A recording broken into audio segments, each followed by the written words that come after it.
When we remember the events of 9/11, we are often invited to reflect on how the attack came out of the clear blue sky. Until the terror began to unfold in real time on everyone's television screen, it was just another beautiful blue sky day, a perfect day for aviation.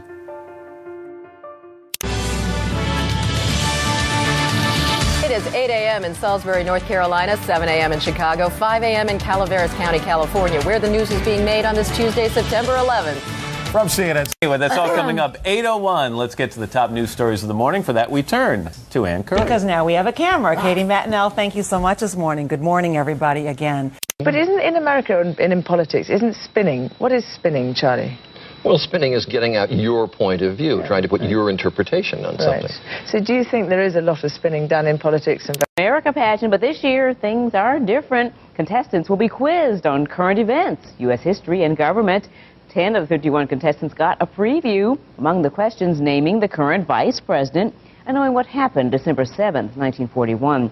2 contestants didn't know Dick Cheney was the vice president, and 4 missed the bombing of Pearl Harbor.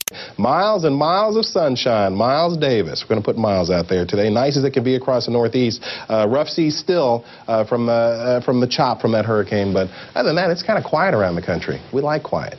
It's quiet. It's too quiet.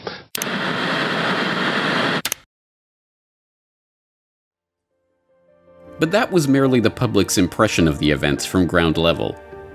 Little did we know at the time, 9/11 was not a normal day of blue sky aviation.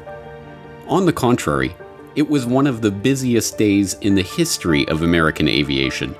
A dense forest of live fly exercises, drills, simulations, fake radar injects, and utter confusion. And that was before the attacks even began. This is the story of 9/11 that you didn't watch unfold on your TV that fateful day in 2001. This is the story of the 9/11 War Games. Part 1. War Games. It only stands to reason that government employees, armed forces, and first responders spend a considerable amount of time every year training to respond to crises. A major catastrophic event may only happen once in a lifetime, but if and when it does occur, the appropriate personnel need to know how to respond. Not all military exercises and government drills are the same, however. These training events can range all the way from computer simulations and war games, where no personnel are deployed and no physical resources are committed, to live field exercises, where real people use real equipment and even real munitions to practice responding to real-world emergencies or simulate real warfare. And as these drills move from abstract models to real-life exercises, the line between reality and simulation can become blurry. What does it mean, then, when a simulation of an emergency takes place at the exact same place and time as the real emergency is happening in real life? Today we were running an exercise for a company, bearing in mind I'm now in the private sector, and we sat everybody down in the city, 1,000 people involved in the whole organisation, but the crisis team, and the most peculiar thing was we based our scenario on the simultaneous attacks on the Underground and mainline station. So we had to suddenly switch an exercise from fictional to real. Just to get this right, you were actually working today on an exercise that envisioned virtually this scenario? Almost precisely. In the hours after the July 7th, 2005 bombings in London, Peter Power gave a series of interviews to various outlets confirming that he had been running an exercise at the exact time of the attack. That exercise envisioned bombs going off at Liverpool Street, King's Cross, and Russell Square at exactly the same time as real bombs were going off at those very locations. At 9:30 this morning, we were actually running an exercise for over a company of 1,000 people in London based on simultaneous bombs going off precisely at the railway stations that happened this morning. So I still have the hairs on the back of my legs standing upright. To get this quite straight, you were running an exercise to see how you would cope with this, and it happened while you were running the exercise? Precisely. What are we to make of this? Is this just a remarkable coincidence? Proof of the keen insight of advisors like Peter Power in correctly predicting the locations and times of likely terror attacks? Or something altogether different? And, If this was set up by some intelligence agency or someone with advanced knowledge of the real attack, what would be the point? Why would they bother to schedule a drill rehearsing the event at the same time as the event itself? Just as there are various kinds of drills, war games, and exercises, so too are there different ways that such simulations could be used to help facilitate an actual event. A drill could be used to distract security services and hinder responses, for example, thus helping an attack to succeed. Or the exercise could act as an alibi in case the plot is discovered before it can take place. Or, in an even more chilling scenario, a war game or training event could be used to recruit patsies who, believing they're only taking part in an exercise, unwittingly move people or equipment into place for a real attack. Yes, I am the king. Numero uno, baby. Find something? Yeah, I wound up in some government think tank's upload directory. Here's your scenarios, ladies. These look like counterterrorism scenarios, war games developed for the Defense Department. What's scenario 12D? Airline terrorism? That doesn't make sense. Your father was murdered over a war game? Download it.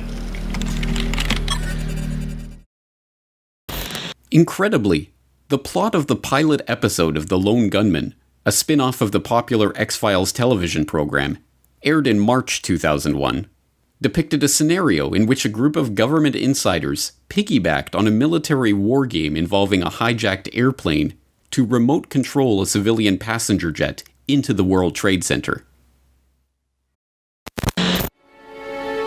What the hell are you doing? Why can't you stay out of this? Leave me buried. What is scenario 12D? We know it's a war game scenario, that it has to do with airline counterterrorism. Why is that important enough to kill for? Because it's no longer a game.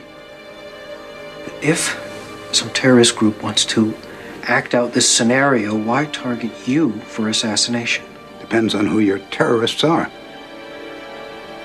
The men who conceived of it in the first place. You're saying our government plans to commit a terrorist act against a domestic airline? There you go. Indicting the entire government as usual. It's a faction. A small faction. For what possible gain? The Cold War's over, John. But with no clear enemy to stockpile against, the arms market's flat. But bring down a fully loaded 727 into the middle of New York City, and you'll find a dozen tin pot dictators all over the world just clamoring to take responsibility and begging to be smart-bombed. But as outlandish as this idea seems to those not immersed in military history or strategy, the idea of a war game going live is not limited to the world of fiction. In fact, it is a real and openly acknowledged secret among military planners that such exercises can be used as an operational cover for a real attack. Reflecting on lessons learned from his tenure as Secretary of Defense under Ronald Reagan, Caspar Weinberger observed that the difference between a realistic exercise or maneuver and what could be preparations for an attack, that line is sometimes quite blurred.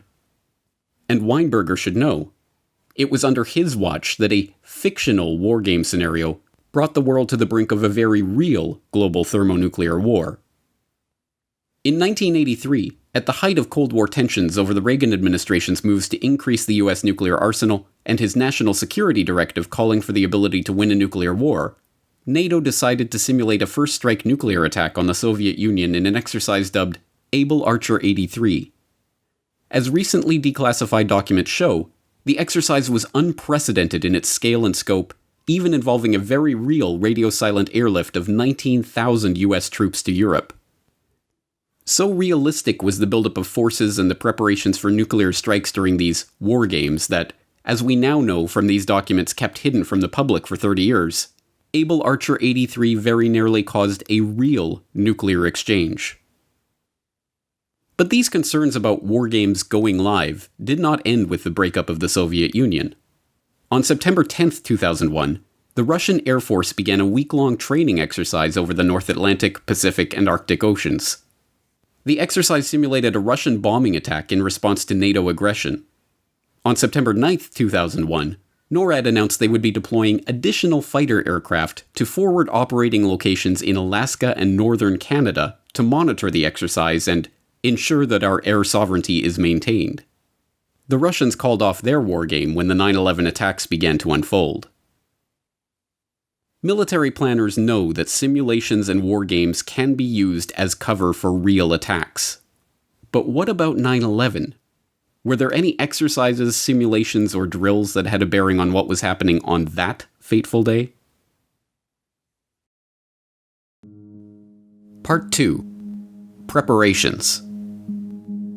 In the wake of 9/11, the Bush administration's mantra became that no one could have imagined such an attack before it took place. I don't think anybody could have predicted that these people would take an airplane and slam it into the World Trade Center, take another one and slam it into the Pentagon, that they would try to use an airplane as a missile, a hijacked airplane as a missile. First, I must say, I knew of no intelligence during the 6+ months leading up to September 11th that indicated terrorists would hijack commercial airliners, use them as missiles to fly into the Pentagon or the World Trade Center towers. Nobody in our government, at least, and I don't think the prior government that could envision flying airplanes into buildings on such a massive scale. But, like everything else the Bush administration told the public about 9/11, this too was a lie. Not only had government officials envisioned flying airplanes into buildings or using an airplane as a missile, but multiple agencies trained for just such an event prior to 9/11. In fact, as General Richard Myers, chairman of the Joint Chiefs of Staff from 2001 to 2005, went on to tell the 9/11 Commission, this precise scenario of a hijacked jet being flown into a high-value target was drilled by NORAD not once or twice, but 5 separate times in the run-up to September 11th. On November 6, 1999, they simulated an event in which terrorists hijacked a passenger jet flying out of JFK with the intention of crashing it into the United Nations building in New York. On June 5, 2000, they simulated 2 hijackings, one in which the terrorists intended to fly the plane into the Statue of Liberty, and the other in which the intended target was the White House. An October 16, 2000 NORAD drill saw a hijacker once again targeting the UN building, as did a nearly identical exercise on October 23rd of that year. One of NORAD's pre-9/11 hijack drills even saw the World Trade Center itself become the intended target. Other exercises involved not just hijacked jets as weapons, but tested NORAD's response to simultaneous hijackings being used in a coordinated attack on American airspace. Well, obviously, it would be hard to imagine posturing for the exact scenario, but isn't it a fact, sir, that prior to September 11, 2001, NORAD had already in the works plans to simulate in an exercise a simultaneous hijacking of 2 planes in the United States? Colonel Scott, do you have any data on that? I'm not aware of that, sir. I was not present at the time. That was Operation Amalgam Virgo. Amalgam Virgo is an annual NORAD field training exercise, meaning that real aircraft are deployed and actual personnel are used to simulate real-life situations. The planning document for Amalgam Virgo 01, which took place in June 2001, featured a picture of Osama bin Laden surrounded by airplanes. Amalgam Virgo 02, which was already in the planning stages on 9/11 and actually took place in June 2002, involved a simulated hijacking of a real Delta Airlines 757 by military personnel acting as civilian passengers, and ran through multiple scenarios for stopping the plane from reaching its target, including a shoot-down. But as uncanny as these similarities are to real-life events, declassified documents from the 9/11 Commission archive show that many other types of hijack scenarios were practiced in the years before September 11th. These documents prove that many of the lies told about the confused response to the 9/11 attacks are just that, lies. We have been told, for instance, that NORAD wasn't set up to deal with the domestic hijacking threat, because the Joint Command was solely focused on outward threats. It's the way that we were directed to posture, looking outward. Those were the orders that NORAD had and has had for ever since the end of the Soviet Union, when we had, at that time, I think it was 26 alert sites around the United States, and we'd gone down to 7. But time after time between 1999 and 2001, NORAD simulated so-called inside-inside events, where domestic airliners bound for domestic destinations were hijacked en route. General Myers simply lied when he said that NORAD's defenses were only directed toward outside threats. As these documents show, NORAD was actively engaged in modeling domestic terror threats, not only domestic civilian airliner hijackings, but even one scenario, dubbed Fertile Rice, in which Osama bin Laden directed an attack on Washington using a drone aircraft laden with explosives. And these were not the only pre-9/11 training events that bore a striking resemblance to the actual attacks.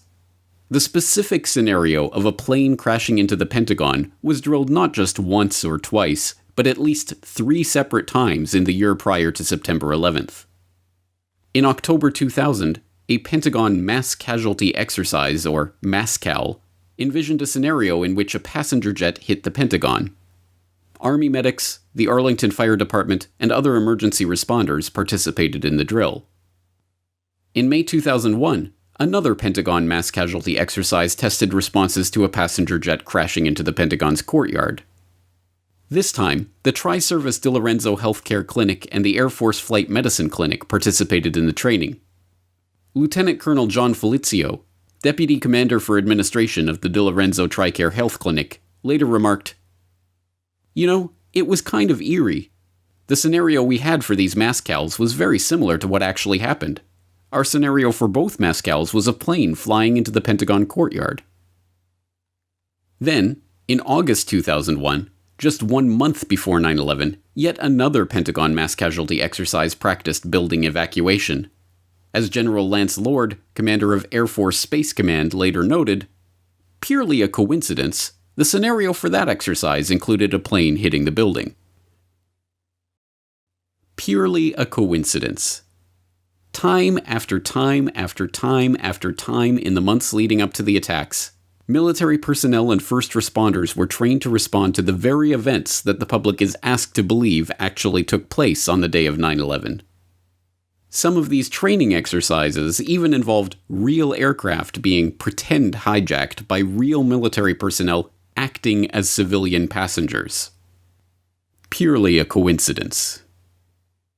As we can see, the idea that no one could have predicted the attacks of September 11th is not just a lie, but an absurd lie.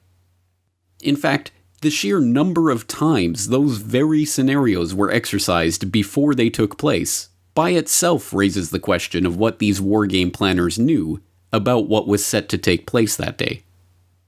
But, as remarkable as all of these drills and exercises are, more remarkable still are the similarities between the events of 9/11 and the wargames that we now know were taking place that very morning. Part 3. Training Day. Tuesday, September 11, 2001, dawns temperate and nearly cloudless in the eastern United States. A perfect day for aviation. Meanwhile, all around the country, military personnel, first responders, and government officials prepare for one of the busiest days of simulated terror in history. In New York City, preparations continue for Operation Tripod, an exercise run by the New York City Office of Emergency Management involving hundreds of personnel from FEMA and other disaster response agencies. The exercise simulates a bioterrorist attack on New York, and on the morning of September 11th, equipment is already in place at Pier 92, just 4 miles northwest of the Twin Towers, to treat the victims of this pretend attack. On September 12th, Pier 92 was going to have a drill.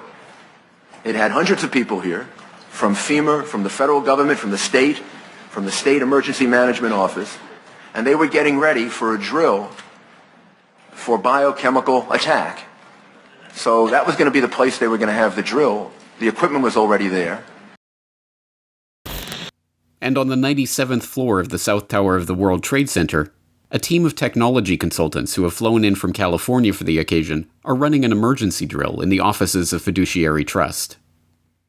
Meanwhile, in Washington, members of the 12th Aviation Battalion, in charge of aviation support for the White House, U.S. government officials, Department of Defense, Department of the Army, and other government agencies, are 2 hours away from their base, participating in their annual weapons training. 12 miles south of the Pentagon, Fort Belvoir begins a garrison control exercise, drilling the base on its response to a simulated terrorist attack. Firefighters at Fort Myer, just 1.5 miles from the Pentagon, are sitting down for an aircraft crash refresher class. Matthew Rosenberg, an Army medic at the DeLorenzo TRICARE Health Clinic, sits down in Corridor 8 of the Pentagon to study a new medical emergency disaster plan based on the unlikely scenario of an airplane crashing into the place. And in Chantilly, Virginia, just 4 miles from the runway of Dulles Airport, the military and CIA personnel who staff the National Reconnaissance Office are beginning an exercise in which a plane crashes into their building. Members of the Joint Special Operations Command, the U.S. military's top counterterrorism unit, are in Hungary preparing for Jackal Cave, a highly classified joint readiness exercise. Fighter pilots deployed to monitor the Russian Air Force's training exercise in the Arctic are readying themselves for a day of maneuvers in Alaska and northern Canada. And at NORAD's Combat Operations Center at the Cheyenne Mountain Complex in Colorado, military commanders are preparing for one of the busiest days of war games and exercises in the history of the United States. Michael Rupert is standing by at his office in Sherman Oaks, California. Michael, thanks for this. What is the reason for the failure of U.S. military jets to show up in a timely fashion on 9/11? Well, the simple fact is, Barry, that they didn't know where to go. The reason that they didn't know where to go was because a number of conflicting and overlapping war game exercises were taking place, one of which, Northern Vigilance, had pulled a significant number of North American fighter aircraft into Canada and Western Alaska and Northern Alaska in a mock Cold War hijack exercise. There was another drill, Vigilant Guardian, which was a hijack exercise, a command post exercise, but it involved the insertion of false radar blips onto radar screens in the Northeast Air Defense Sector. In addition, we have a confirmation, thanks to General Richard Myers, who was acting chairman of the Joint Chiefs, who told Richard Clark, as reported in Clark's book, that there was another exercise, Vigilant Warrior, which was, in fact, according to a NORAD source, a live-fly hijack drill being conducted at the same time. With only 8 available fighter aircraft, and they have to be dispatched in pairs, they were dealing with as many as 22 possible hijacks on the day of 9/11, and they couldn't separate the war game exercises from the actual hijacks. Yes, on the morning of September 11th, 2001, the stage was perfectly set for an unprecedented day of simulated terror throughout the northeastern United States. And then, it all happened for real.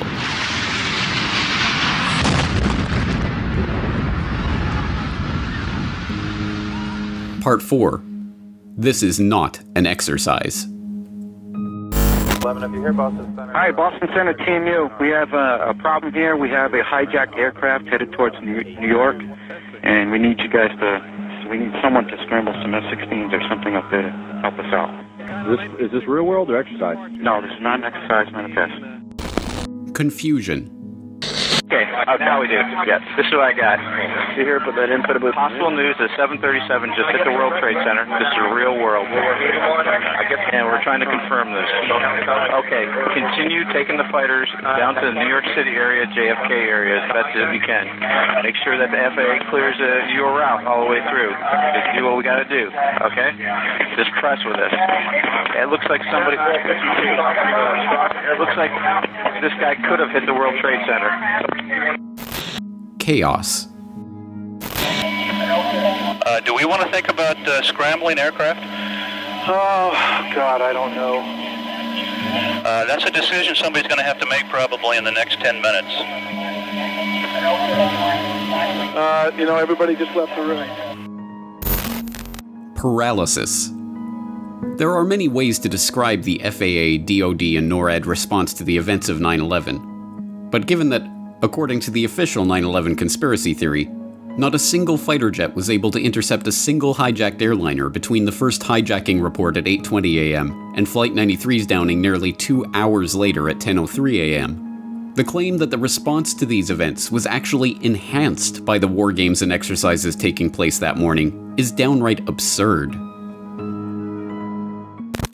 The question was, we had 4 war games going on September 11th, and the question that I tried to pose before the secretary had to go to lunch was whether or not the activities of the 4 war games going on September 11th actually impaired our ability to respond to the attacks. The answer to the question is no, did not impair our response. In fact, General Eberhard, who was then the commander of North American Aerospace Defense Command, as he testified in front of the 9/11 Commission, I believe he told them that it enhanced our ability to respond, given that NORAD didn't have the overall responsibility for responding to the attacks today. That was an FAA responsibility. A question about our training posture on the day of 9/11.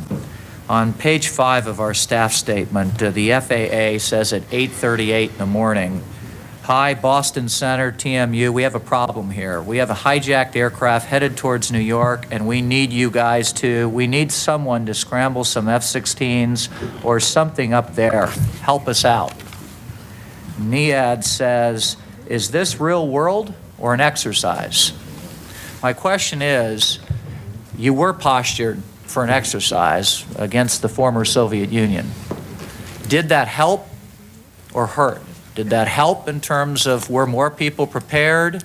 Did you have more people ready? Were more fighters fueled with more fuel? Or did this hurt in terms of people thinking, no, there's no possibility that this is real world. We're engaged in an exercise and delay things?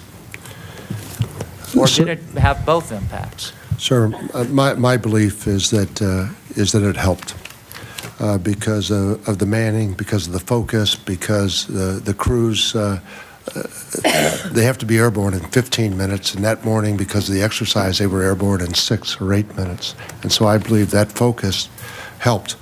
The situation that you're referring to, I think at most cost us 30 seconds.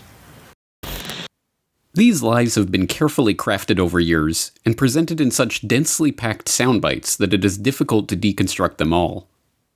General Meyer's assertion that it was not NORAD but the FAA that had the responsibility to respond to the attacks that morning is one such lie.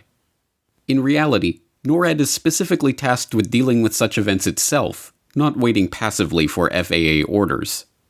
NORAD's own regulations for dealing with hijacked jets specifically state that FAA authorization for interceptor operations is not used for intercept and airborne surveillance of hijacked aircraft within the continental United States. And General Eberhardt's assertion that the confusion over whether the events that were unfolding were real-world events or merely exercises cost us 30 seconds is belied by the actual audio recordings of the FAA and NORAD response that morning. Time and time again throughout the entire morning, air traffic controllers and military operators are forced to clarify that the events being reported are not part of an exercise. Hi, Boston Center, TMU. We have a problem here. We have a hijacked aircraft headed towards New York, and we need you guys we need someone to scramble some F-16s or something up there to help us out. Is this real world or exercise? No, this is not an exercise, not a test.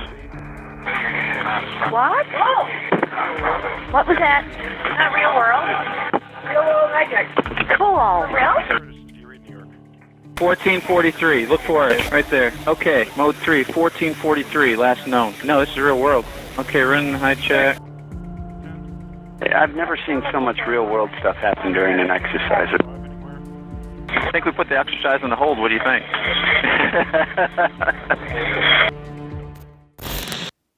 This persistent confusion over the reality of what was happening that day is hardly surprising. Although the exact details are still shrouded under a cloud of official secrecy, On the morning of 9/11, NORAD was in the middle of a week-long war game that, coincidentally, included simulated hijackings of passenger jets.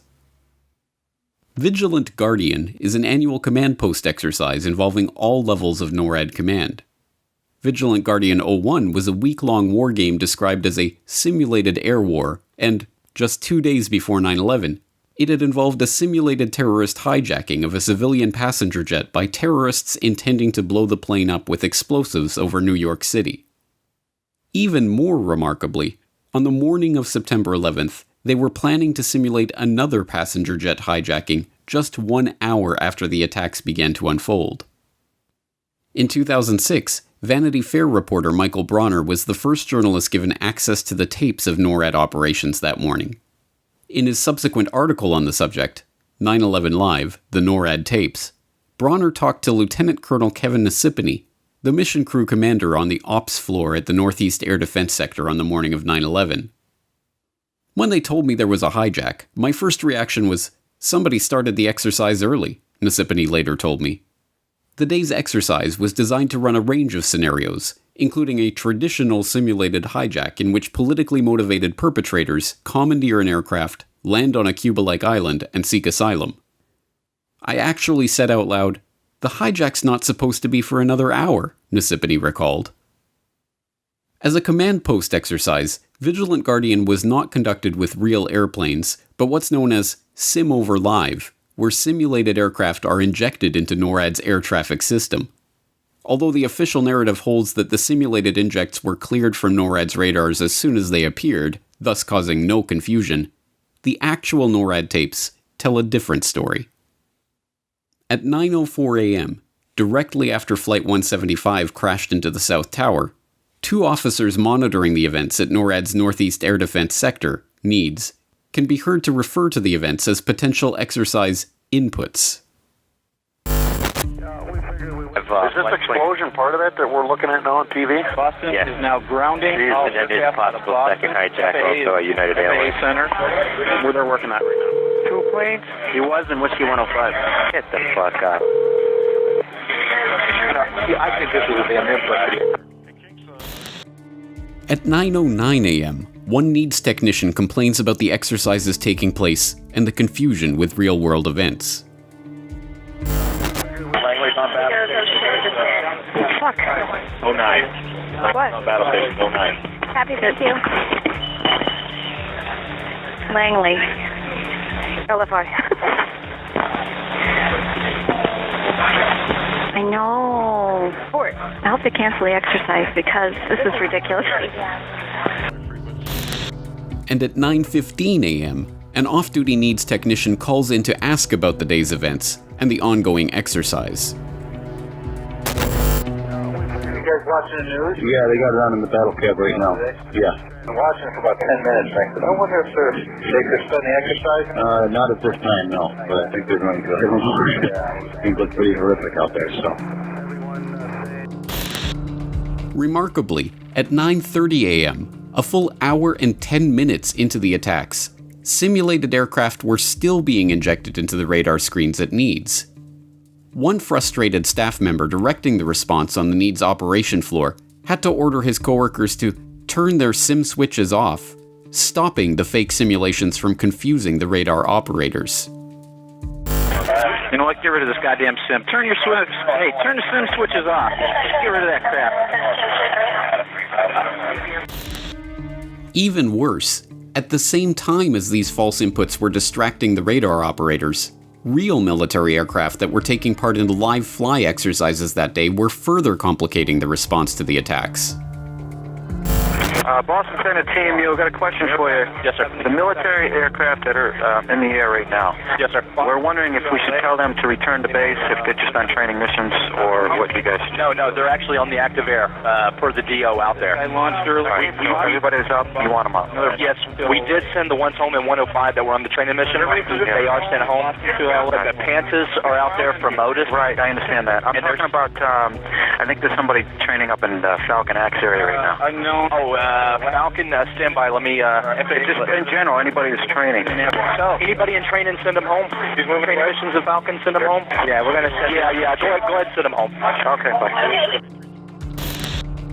Even more incredibly, false radar injects continued to show up on radar screens at NORAD's operations center in Cheyenne Mountain, Colorado at 10:12 a.m., a full 9 minutes after the attacks had ended.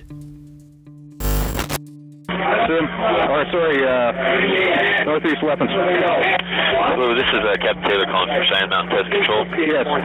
What we need you to do right now is to terminate all exercise inputs coming into Cheyenne Mountain. Yes, can you call 6180 extension for that, please? 6180? You bet, he'll give you that. I'll do that. Okay, thank you. In the face of this overwhelming documentary evidence that the exercises taking place that morning were a persistent source of distraction that significantly complicated response efforts, the retort of the 9/11 Commission and its proponents that these false radar blips were a minor issue that, at most, cost us 30 seconds, rings exceedingly hollow. But that official story becomes even more implausible when it is learned that air traffic controllers and military personnel were not responding to 4 clearly reported hijacked aircraft, as the public now imagines it, but as many as 29 potential hijackings. We were in the process of launching aircraft all over the country during that time frame. We had multiple aircraft called hijacked all over the country. And in fact, as General Arnold said, we fought many phantoms that day. Now, we got many aircraft calls inbound that morning that turned out to be phantoms. These false reports included United Airlines Flight 177, which was inexplicably reported as hijacked at 9:25 a.m., despite still being on the ground at Boston's Logan International Airport. Delta 1989, a 767 flying from Boston to Los Angeles that was repeatedly identified as suspicious on the morning of 9/11 and ordered to land at a secure, remote area of Cleveland Hopkins Airport, where the pilot signaled all clear to the SWAT team outside the plane with blood running down his face. Continental Airlines Flight 321, which had inexplicably squawked the hijack code from the plane's transponder 3 times before being safely brought down in Peoria. KAL-85, en route from Seoul, South Korea to New York, which inexplicably sent 5 separate and ongoing indicators of a hijacking situation before being intercepted by NORAD fighters over Alaska and directed to land at Whitehorse in northern Canada or be shot down. And literally dozens of other suspicious aircraft, inexplicable hijack indicators, false reports of planes that never existed, and other bizarre incidents, some of which have still never been explained to the public to this day. But the most baffling of all of these reports involved American Airlines Flight 11, the Boeing 767 en route from Boston to Los Angeles that, according to the official government conspiracy theory, was hijacked by Mohammed Atta and flown into the North Tower of the World Trade Center. Incredibly, air traffic controllers and military fighter jets spent much of the crucial time in the midst of the 9/11 attacks dealing with a completely false report that Flight 11 had not crashed into the World Trade Center at all, but was instead still airborne and heading towards Washington. Scoggins Military, Boston Center, just had a report that American 11 is still in the air and it's on its way heading towards Washington. Okay, American 11 is still in the air? On its way towards Washington? It was evidently another aircraft that hit the tower. That's the latest report we have. Okay. I'm going to try to confirm an ID for you, but I would assume he's somewhere over either New Jersey or somewhere further south. Okay, so American 11 isn't the hijack at all then, right? No, he is a hijack. American 11 is a hijack? Yes. And he's going into Washington? Could be a third aircraft. This completely false report, phoned in by FAA military operations specialist Colin Scoggins, further confused the already overwhelmed NEADS technicians. In response, NEADS mission crew commander Kevin Nasipany scrambled some of the only fighters in the entire defense sector to chase after this phantom flight. Okay, American Airlines is still airborne. 11, the first guy, he's heading towards Washington. Okay, I think we need to scramble Langley right now, and I'm gonna take the fighters from Otis and try to chase this guy down if I can find him. So confusing was this series of events that even years later at the 9/11 Commission hearings, both commissioners and military commanders struggled to even communicate about the problem itself, let alone determine how such a false report persisted for so long. Commissioner Gorelick? A couple of follow-up questions. First, for General Arnold. You testified before us before that the jets were scrambled in response to Flight 93, not American 11.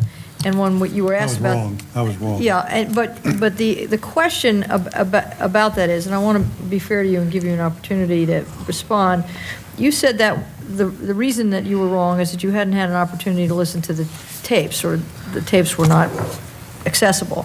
But, I mean, we have, I'm just holding 4 of them, different headquarters and CONAR logs that are clearly reflect that the scrambling was done in response to this phantom American 11, which didn't exist anymore.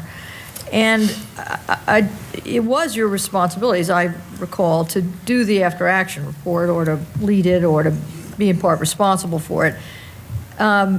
Did you not look at the logs in that process?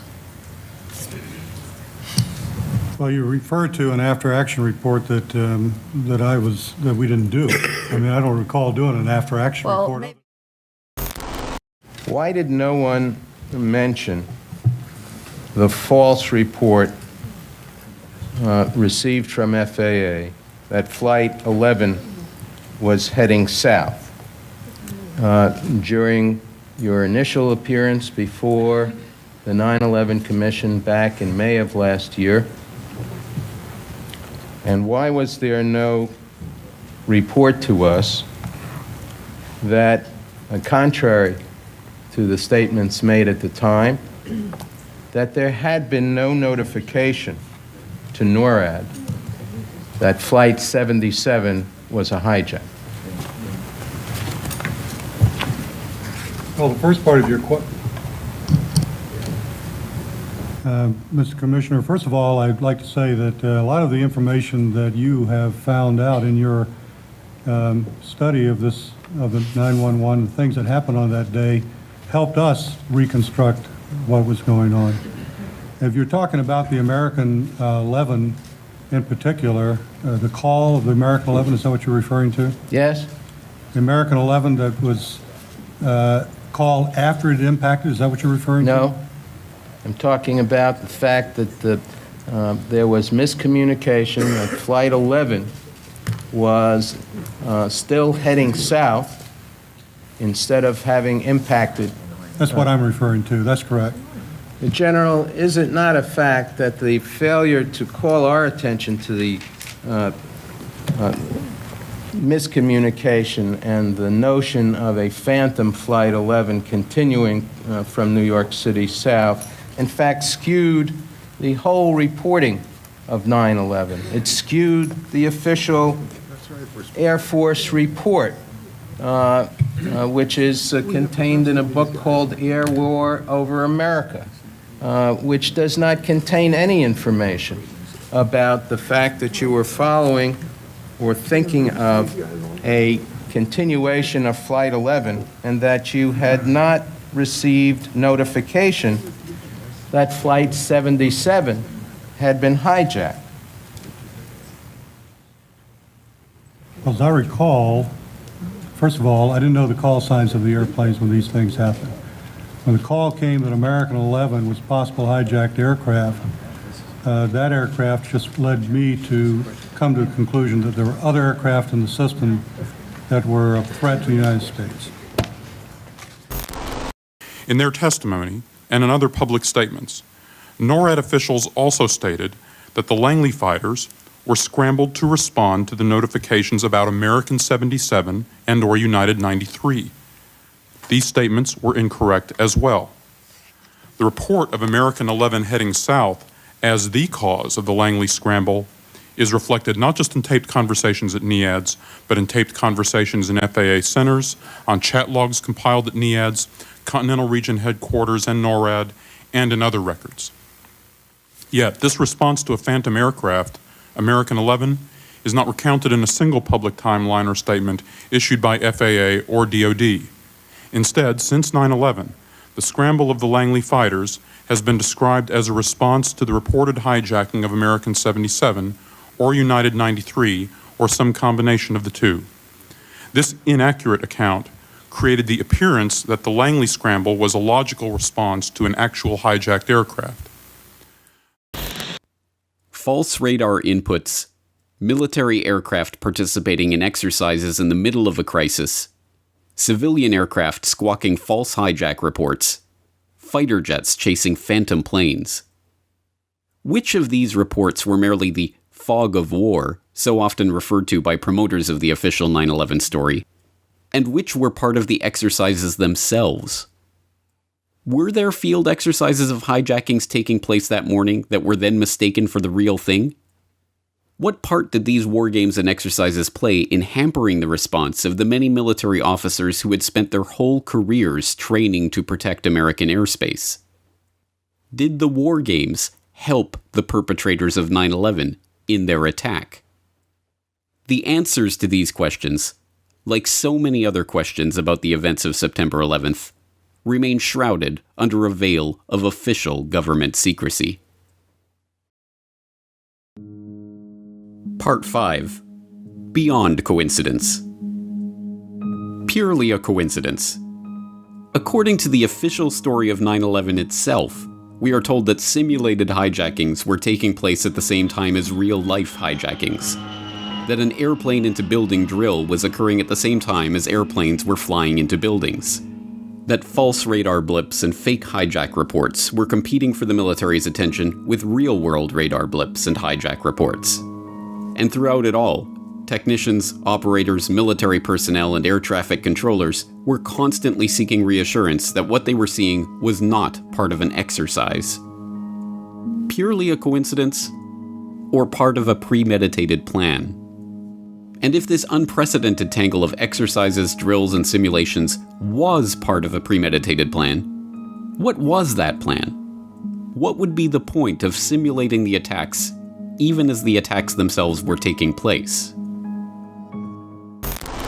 For me, the pivotal evidence, absolutely demonstrating direct government complicity in and management of the attacks, was found in a number of undisputed yet virtually unaddressed war games that I have shown were being conducted, coordinated, and or controlled by Vice President Dick Cheney or his immediate staff on the morning of September the 11th.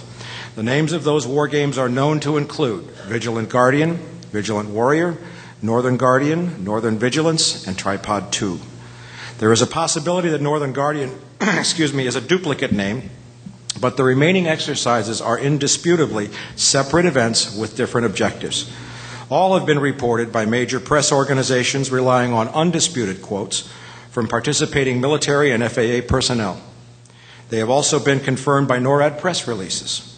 All, except for Northern Vigilance and Tripod 2, had to do with hijacked airliners inside the continental United States, specifically within the Northeast Air Defense Sector or NEADS, where all 4 9/11 hijackings occurred. According to a clear record, some of these exercises involve commercial airline hijackings. In some cases, false blips or injects were deliberately inserted onto FAA and military radar screens, and they were present during at least the first attacks. Excuse me. This effectively paralyzed fighter response, because with only 8 fighters available in the region, there were as many as 22 possible hijackings taking place. Other exercises, specifically Northern Vigilance, had pulled significant fighter resources away from the Northeast U.S. just before 9/11 into northern Canada and Alaska. In addition, a close reading of key news stories published in the spring of 2004 revealed for the first time that some of these drills were live fly exercises, where actual aircraft, likely flown by remote control, were simulating the behavior of hijacked airliners in real life. All of this as the real attacks began. The fact that these exercises had never been systematically and thoroughly explored in the mainstream press or publicly by Congress, or at least publicly in any detail whatsoever by the so-called Independent 9/11 Commission, made me think that they might be the holy grail of 9/11. And that's exactly what they turned out to be. Only one war game exercise, Vigilant Guardian, was mentioned in a footnote to the Kane Commission report, and that it was deliberately mislabeled as an exercise intended to intercept Russian bombers instead of a hijack exercise in the Northeast sector. Even then, a deliberate lie was told to the American people as NORAD Commander General Ralph Eberhart testified to the Commission that the exercise actually expedited U.S. Air Force response during the attacks. Before the Commission's final hearing, I undertook a direct investigation in an attempt to learn more details about each of the exercises and specifically who was controlling them or had planned them to take place on September the 11th. For it's abundantly clear, based upon the record of statements made by the U.S. Air Force and FAA personnel, that the games had effectively paralyzed fighter response during the attacks. The exercises taking place on 9/11 could only be to the benefit of the attackers.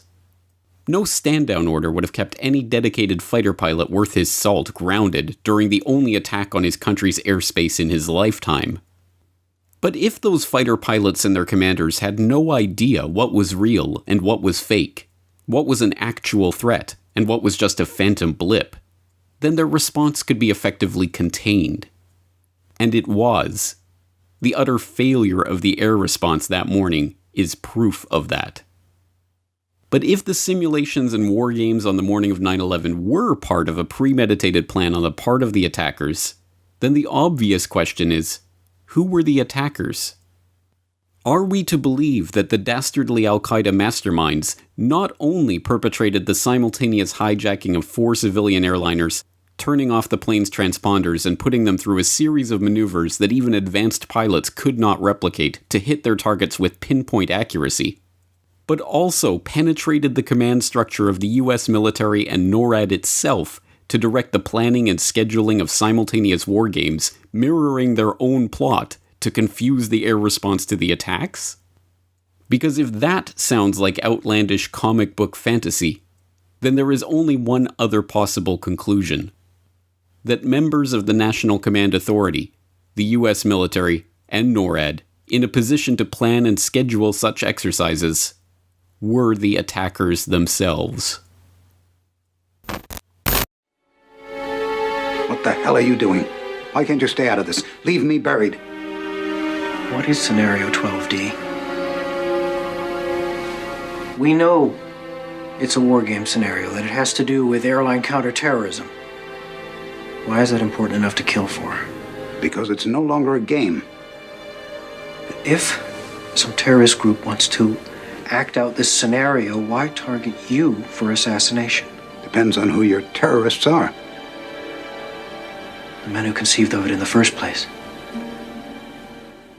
You're saying our government plans to commit a terrorist act against a domestic airline? There you go. Indicting the entire government as usual. It's a faction. A small faction. For what possible gain? The Cold War's over, John. But with no clear enemy to stockpile against, the arms market's flat. But bring down a fully loaded 727 into the middle of New York City, and you'll find a dozen tin-pot dictators all over the world just clamoring to take responsibility and begging to be smart-bombed.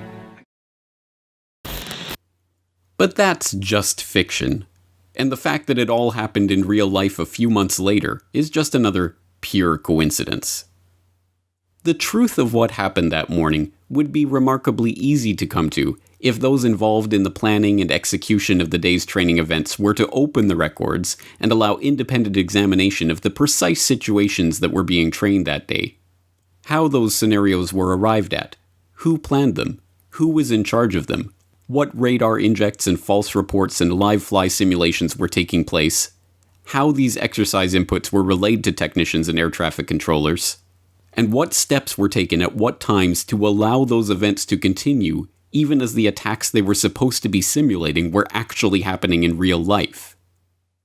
But we shouldn't expect the guilty parties to indict themselves, and so it is no surprise at all that the official government investigation into 9/11 studiously avoided facing any of these issues head-on.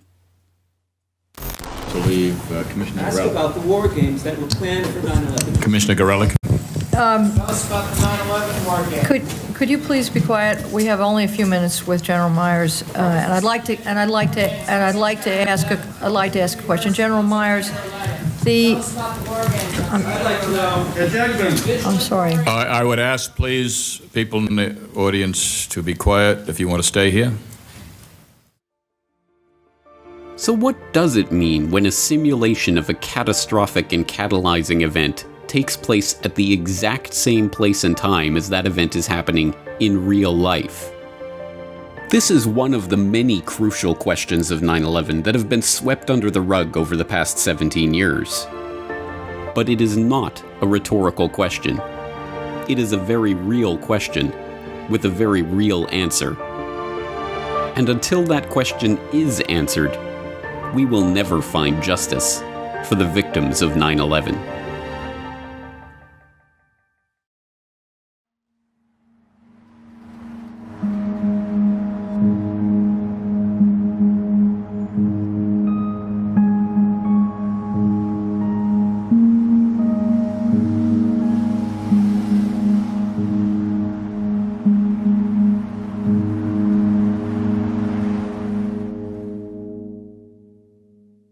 I've never seen so much real-world stuff happen during an exercise.